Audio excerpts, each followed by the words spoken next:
boa noite. Começa agora o Jornal da Justiça desta terça-feira, 20 de dezembro. O ministro Gilmar Mendes, do Supremo Tribunal Federal, atende a pedido da Procuradoria-Geral da República e suspende porte de armas da deputada federal Carla Zambelli. Na véspera do segundo turno das eleições, ela perseguiu militante da oposição com arma em punho. Este é um dos destaques da edição de hoje e você vai ver também. Supremo decide que OAB pode proibir advogados inadimplentes de votar nas eleições internas da ordem. Conselho Nacional de Justiça julga quase 900 processos em 2022. E a retrospectiva dos principais julgamentos do Supremo Tribunal Federal.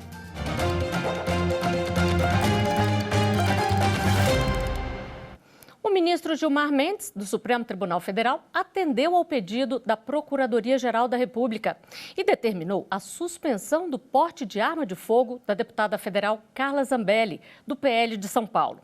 O ministro concedeu o prazo de 48 horas para que a parlamentar entregue voluntariamente o armamento e as munições à Polícia Federal. Do contrário, será expedido mandado de busca e apreensão. A decisão se deu em duas petições em que se investiga a perseguição de Zambelli a um militante de oposição ao governo Bolsonaro com arma em punho pelas ruas da capital paulista na véspera do segundo turno das eleições 2022. O ministro negou o pedido de expedição imediata de mandado de busca e apreensão por entender que a medida é invasiva e gravosa e que pode ser adiada mediante a concessão de prazo para a entrega voluntária do material por Zambelli. O plenário do Supremo Tribunal Federal vai decidir se é constitucional ato da Corregedoria-Geral de Justiça de Mato Grosso que determina a tramitação de inquérito policial entre o Ministério Público e a Polícia Civil. Foi o Sindicato dos Delegados de Polícia Judiciária Civil do Estado de Mato Grosso que recorreu ao Supremo. A entidade questiona acórdão do Tribunal de Justiça Estadual que, ao julgar ação direta de inconstitucionalidade, manteve a validade de provimento da Corregedoria-Geral de Justiça de Mato Grosso, que implementou alterações na consolidação das normas gerais do órgão. O sindicato alega que as regras ofendem as constituições estadual e federal ao estabelecerem legítimo controle interno da Polícia Judiciária Civil pelo Ministério Público. Argumenta que a Constituição Federal garante a independência e autonomia da Polícia Judiciária Civil, seja quanto à sua administração, seja sobre a investigação das infrações penais. O Ministério Público, para o sindicato, pode requisitar a instauração do inquérito policial, mas não determinar o método de trabalho a ser seguido. Alega, por fim, que houve invasão da competência privativa da União ao legislar sobre matéria processual. O caso foi levado para julgamento no plenário virtual. A matéria tem repercussão geral, ou seja, a decisão tomada pelo STF vai valer para casos semelhantes julgados em todo o país. O relator é o ministro Alexandre de Moraes, que negou provimento ao recurso extraordinário, ou seja, ele votou pela constitucionalidade da tramitação direta de inquérito policial entre Ministério Público e Polícia Civil. Para Moraes, normas sobre inquéritos são procedimentais e não processuais. Portanto, não há vedação constitucional para que os estados regulamentem questões específicas. Segundo o ministro, a tramitação direta não diminui o papel da polícia na investigação criminal, apenas dá maior celeridade ao processo, evitando uma triangulação dispendiosa entre a autoridade policial, judiciário e MP, em que o juiz precisa despachar cada vez que uma diligência rotineira for requisitada. O ministro lembrou que a atuação do juiz continua necessária para as medidas como busca e apreensão, interceptação telefônica, quebra de sigilo bancário e fiscal ou decretação de prisão temporária. O relator destacou que, embora se trate de um procedimento administrativo diferenciado por atuar no campo das liberdades individuais, a Constituição Federal prevê a competência concorrente dos estados para editar normas complementares. Observou ainda que o STF já reconheceu a constitucionalidade da instauração pelo Ministério Público de procedimentos de investigação criminal, um procedimento equivalente aos inquéritos e que é disciplinado por atos do próprio Ministério Público.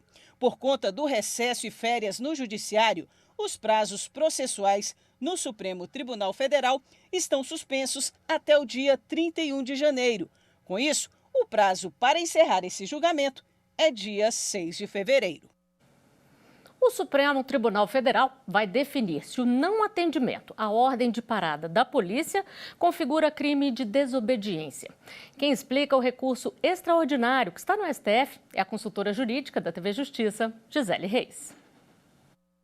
O caso concreto é de um homem que não atendeu a ordem de parada para a abordagem policial. Ao avistar a viatura dos policiais militares, empreendeu fuga e desobedeceu o comando dos policiais que se encontravam em policiamento ostensivo. De acordo com a defesa, nos casos de perseguição policial, não existe o dever legal do perseguido se entregar à autoridade policial para ser preso em flagrante. Essa garantia estaria amparada pelo direito de autodefesa e de não se autoincriminar. O STJ, o Superior Tribunal de Justiça, considerou que a negativa nestes casos configura crime de desobediência, diferentemente das possibilidades de permanecer em silêncio, de não submissão a procedimentos investigatórios invasivos e de não comparecimento no ato de interrogatório. A desobediência à ordem emanada por servidor público não se justifica como manifestação do direito de defesa. A palavra final sobre esse assunto será dada pelo STF. O Supremo Tribunal Federal reconheceu a existência de repercussão geral no recurso. Ainda não há data prevista para o julgamento, mas a decisão que vier a ser adotada pelos ministros do STF deverá ser seguida por todos os demais órgãos do Poder Judiciário. O Conselho Nacional do Ministério Público decidiu aplicar a pena de suspensão de 30 dias para o procurador da República, Eduardo Elhaj, que foi coordenador da extinta força-tarefa da Operação Lava Jato, no Rio de Janeiro. A decisão foi tomada nesta segunda-feira no procedimento administrativo disciplinar, aberto em outubro do ano passado, contra os membros da antiga força-tarefa por suposto vazamento de informação sigilosa. O Ministério Público Federal, a Controladoria Geral da União e a Advocacia Geral da União assinam um acordo de leniência de mais de 600 milhões de reais com uma empresa americana.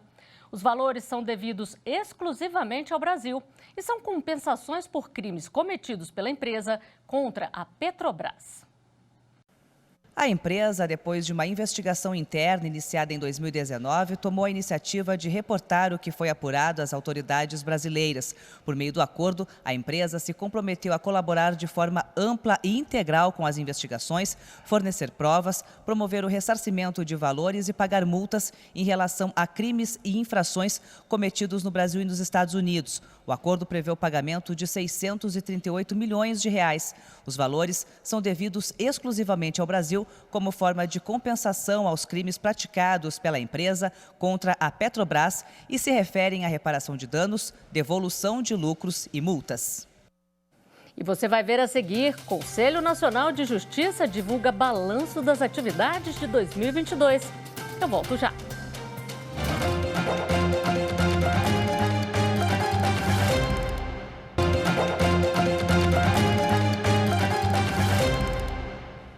O Conselho Nacional de Justiça divulgou o balanço de atividades deste ano. O plenário chegou ao percentual de 87% de processos julgados. Em 41 sessões de julgamento neste ano, foram julgados 875 processos pelo plenário do Conselho Nacional de Justiça. Os dados são do relatório anual e de gestão do CNJ. De 1º de janeiro a 10 de novembro de 2022, foram distribuídos quase 10 mil processos. Desses, mais de 8.500 foram arquivados. O CNJ atingiu a marca de 87% de processos julgados em relação ao número de processos distribuídos. Além de informações sobre a gestão dos processos, o relatório traz dados sobre políticas, programas e ações implementados pelo CNJ, e informações orçamentárias e financeiras. Entre os processos debatidos em plenário, destaque para temas relativos à defesa dos direitos humanos, ao enfrentamento da violência contra a mulher, à busca pela equidade no acesso à justiça, além de normas voltadas ao aprimoramento da gestão processual. Ao longo do ano foram aprovadas 40 resoluções e 15 recomendações do CNJ, que devem ser observadas pelos tribunais, pelas unidades judiciais e pela magistratura. Na área de direitos humanos, por exemplo, normas voltadas para facilitar o acesso à justiça da população, com a implementação e o aperfeiçoamento da justiça itinerante. Para a população indígena, uma das matérias aprovadas foi a criação do Fórum Nacional do Poder Judiciário para o monitoramento das demandas relacionadas aos povos indígenas e o acompanhamento dos processos. Em dezembro, foram aprovadas as diretrizes para o uso do reconhecimento facial de suspeitos em processos criminais, com o objetivo de reduzir o número de casos de condenações injustas. O relatório também apresentou os números de casos relativos à atividade disciplinar do órgão. De acordo com dados da Corregedoria Nacional de Justiça, em 2022, foram distribuídos 8.819 processos, julgados 6.420 casos e baixados 7.411 autos. Entre as medidas tomadas pela Corregedoria este ano está a que dispõe sobre as condutas e os procedimentos dos magistrados e tribunais brasileiros no período eleitoral, o que serviu de base para determinar a suspensão de perfis de magistrados em redes sociais por apoiarem divulgação de fake news, ataques ao sistema eleitoral ou mensagens com conteúdo político. Todos os juízes, e não apenas os criminais, são obrigados a realizar audiências de custódia. Esse entendimento foi confirmado por decisão do Conselho Nacional de Justiça ao julgar recurso que pedia anulação de ato do Tribunal de Justiça de São Paulo, que convocava magistrados da Grande São Paulo a realizar audiências. Desde 2015, a prática de apresentar em juízo todos os presos em até 24 horas após o flagrante foi definida tanto pelo CNJ como pelo Supremo Tribunal Federal como constitucional. Norma do Conselho define que cabe à Lei de Organização Judiciária de cada estado a definição sobre qual autoridade judicial será competente para conduzir a audiência. A sexta turma do Superior Tribunal de Justiça anulou provas depois de uma invasão de residência motivada por suposto pedido de socorro. De acordo com o processo, a polícia recebeu a ligação de uma mulher pedindo socorro. Os agentes foram até o local e, ao entrar no imóvel, teriam encontrado em um dos quartos drogas, entre elas cocaína e maconha. O juízo de primeiro grau condenou o morador da casa a 6 anos de prisão por tráfico de drogas. O Tribunal de Justiça de São Paulo entendeu que o ingresso dos policiais sem mandado judicial foi justificado pelo pedido de socorro feito pela mulher. No STJ, a defesa solicitou habeas corpus. A alegação foi a de que a invasão de domicílio sem mandado tornaria as provas nulas. Portanto, o homem deveria ser absolvido. O relator, ministro Sebastião Reis Júnior, observou que não houve investigação prévia que tenha apontado indícios de droga no local. Além disso, a suposta ligação com o pedido de socorro que teria partido do endereço do acusado não justifica a entrada dos policiais na casa e a apreensão das drogas. Outro ponto observado foi o de que, segundo a defesa, ninguém na casa teria feito pedido de socorro. Esse fato pôs dúvida à veracidade da informação. Para o ministro, isso torna ilegais as provas obtidas na ação policial sem mandado. Assim, por unanimidade, a sexta turma concedeu habeas corpus para reconhecer a nulidade das provas apreendidas e absolver o paciente. Terceira turma do Superior Tribunal de Justiça afasta a cláusula de contrato que causava prejuízo a donos de imóveis. A decisão do colegiado abrange um imóvel rural doado há cerca de 20 anos. foram canceladas as cláusulas de inalienabilidade e de impenhorabilidade, considerando haver mais prejuízos que benefícios aos donatários. A terceira turma entendeu que o caso preenche os critérios adotados pela jurisprudência do Superior Tribunal de Justiça para o levantamento dos gravames. A ação foi ajuizada por um casal de idosos. O pedido foi para extinguir as cláusulas de inalienabilidade e de impenhorabilidade que incidiam sobre o imóvel rural recebido como doação dos pais de um deles. Segundo o casal, a administração se tornou inviável devido a uma série de fatores, como problemas de saúde que eles vêm enfrentando, além de furto de gado, prejuízos econômicos e o fato de parte do terreno se tratar de uma reserva florestal. Em primeira instância e no Tribunal de Justiça de Minas Gerais, a ação foi julgada improcedente sob o argumento de que não foram verificadas situações excepcionais que justificassem a flexibilização das normas legais. No entanto, no entendimento da terceira turma do STJ, alinhado com a finalidade da legislação, a doação entre pai e filho é um adiantamento de legítima, o que permite a análise do caso para verificar se há justa causa para o levantamento dos gravames. O ministro concluiu que não há prejuízos em permitir a venda do imóvel quando os donatários ainda estão vivos. E por se tratarem de pessoas idosas e doentes, a medida poderá proporcionar benefícios como a existência com mais dignidade. A Justiça Federal, em liminar concedida a pedido do Ministério Público Federal, determinou a suspensão do reajuste da tarifa de energia elétrica no Amapá. A decisão é referente ao aumento de até 44% autorizado pela Agência Nacional de Energia Elétrica. Na ação, o MPF pede a suspensão do aumento, considerando a falta de notificação ao Conselho de Consumidores de Energia do Amapá sobre o julgamento que tratou do reajuste. Para o Ministério Público Federal, o erro da ANEEL viola os princípios do devido processo legal, da publicidade e também do contraditório. O aumento médio autorizado é de 36,08% na conta de energia dos amapaenses. Na decisão da Justiça Federal, o juiz afirmou que a existência do Conselho decorre de lei e que possibilita aos consumidores ter voz ativa nas deliberações, que acabam por ter impacto econômico e social no fornecimento de energia elétrica. Em caso de descumprimento da decisão, foi fixada multa no valor de R$ 1 milhão ao dia, a ser paga pela União, a ANEEL e outras instituições. E no próximo bloco, a retrospectiva com os principais julgamentos do Supremo Tribunal Federal em 2022.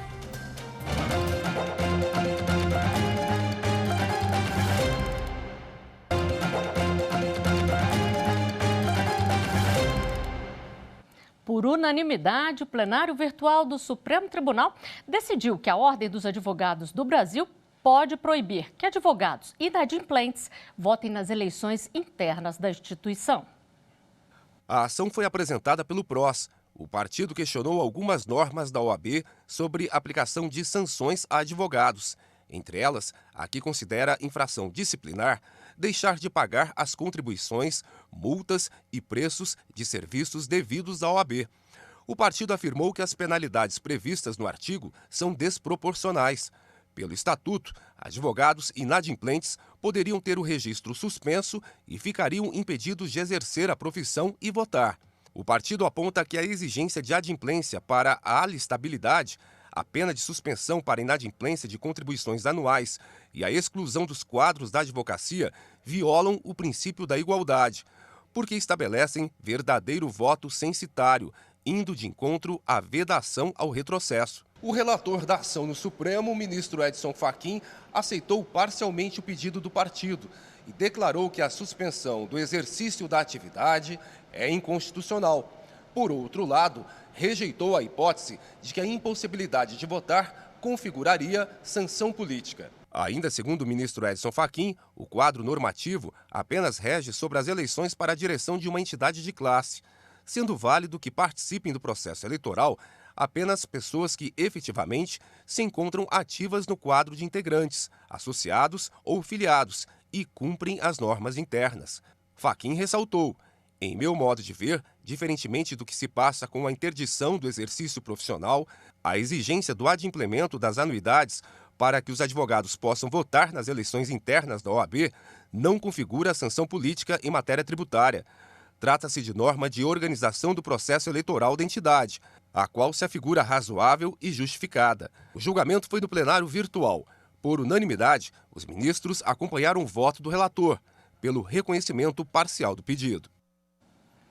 Hoje é o último dia para que as instituições bancárias encerrem as contas de candidatos que participaram das eleições gerais de 2022.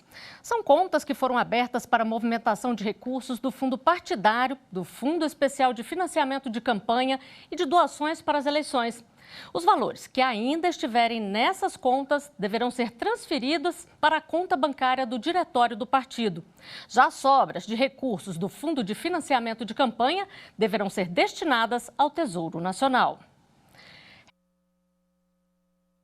A partir de hoje, você vai rever aqui no Jornal da Justiça os principais julgamentos do ano no Supremo Tribunal Federal. Em fevereiro, os ministros do STF, por maioria de votos, decidiram que as federações partidárias deveriam ser registradas no TSE até o dia 31 de maio deste ano.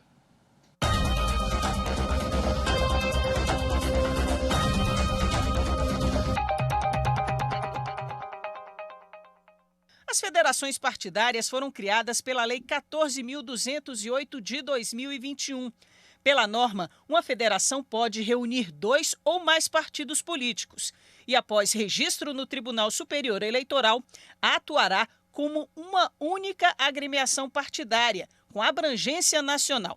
As federações permitem que os partidos se unam e apresentem candidatos majoritários ou candidatos proporcionais e prevê uma duração mínima de 4 anos.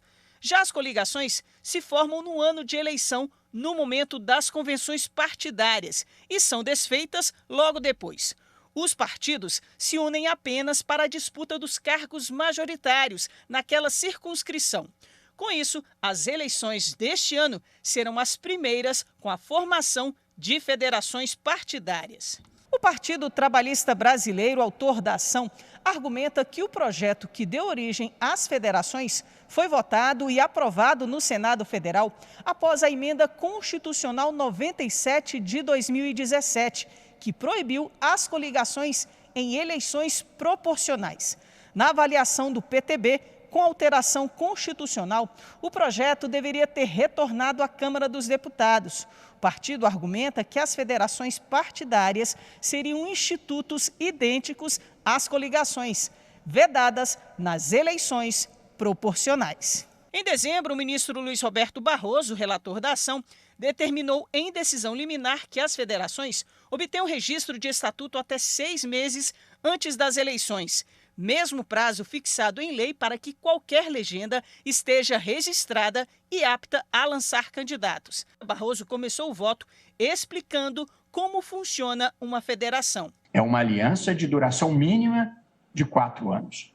Em segundo lugar, a legislação exige um grau relevante de afinidade programática na medida em que os partidos precisam elaborar um estatuto comum, aprovado pelo TSE, e um programa comum de ambos. E, portanto, com isso se minimiza o risco de partidos com linhas ideológicas completamente distintas se alinharem para fins eleitorais. E, em terceiro lugar, a legislação vincula o funcionamento parlamentar das federações depois das eleições. Barroso, então, manteve a validação das federações, mas fez uma adequação quanto ao prazo de registro para as eleições de 2022. Minha tese de julgamento é a seguinte: é constitucional a Lei 14.208 de 2021, que institui as federações partidárias, salvo quanto ao prazo para seu registro, que deverá ser o mesmo aplicável aos partidos políticos. Excepcionalmente, nas eleições de 2022, este prazo pode ser estendido até 31 de maio do mesmo ano. O ministro Gilmar Mendes divergiu em parte do relator. Para ele, a data limite para a constituição das federações é dia 5 de agosto de 2022. A antecipação da data limite para o registro das federações partidárias é que pode ser fatal para o sucesso das federações partidárias, salvo o melhor juízo. Dessa forma, a antecipação do prazo é que pode se revelar atentatória ao princípio da igualdade de chance, o que a um só tempo nos torna premente convir que se há periculum in mora, ele é inverso. Por tudo isso, presidente, nego o referendo à medida cautelar, assentando, sim, que a data limítrofe para a constituição das federações é o dia 5 de agosto de 2022. Já o ministro Nunes Marques divergiu totalmente do relator, ao entender que a lei que criou as federações partidárias é inconstitucional. Observa a presença de prováveis vícios de inconstitucionalidade na norma, de natureza material. Observa que a medida cautelar proposta pelo ilustre relator parte de entendimento diverso, para o qual a lei impugnada, salvo alguns de seus elementos não essenciais, se conforma com a lei maior. Com isso, por maioria, os ministros decidiram que as federações partidárias devem ser registradas no TSE até o dia 31 de maio.